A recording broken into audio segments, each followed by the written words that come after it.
for people believing that Europe is a public good, is something very relevant, today it's a very sad day.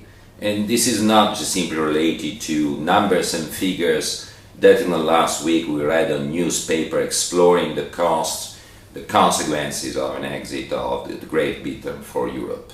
Reasons are much more complex and relevant, not only for Great Britain, but for the European continent as a whole.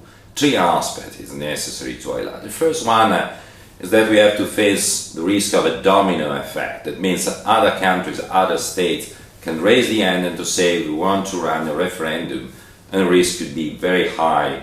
That means a disintegration of the European concept. The second aspect is related to the European DNA. European DNA is very diversified, is made by different spirits, different ideas, and the risk to lose the trade spirit, the spirit of liberalism of Great Britain is dangerous for continental Europe. The third aspect is related to London as the marketplace, the platform for the entire financial system.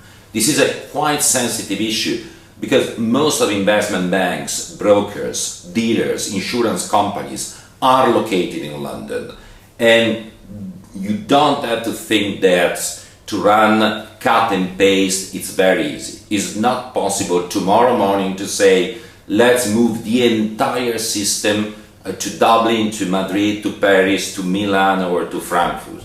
We would be very happy to host in Milan, but it's not possible. I do believe that related to the legacy of the investment banking system, what could happen is that the investment banking system is going to move to New York, which is much more similar to London or to Asia. So the European continent can lose a lot from these very dangerous consequences of the British referendum. I do hope and I do believe that now is the time for good politicians. They have a great responsibility. The first aspect is that the European Union now is very clear has to be transformed, has to be changed. We have to come back to the spirit of the founders, but also it's fundamental to come back to a Europe in which all the shareholders are relevant in the same way. And the last aspect, the second aspect, is related to the fact that democracy is something very precious. We cannot use democracy just simply for gambling. Otherwise, the risk is the outcome we are discussing today.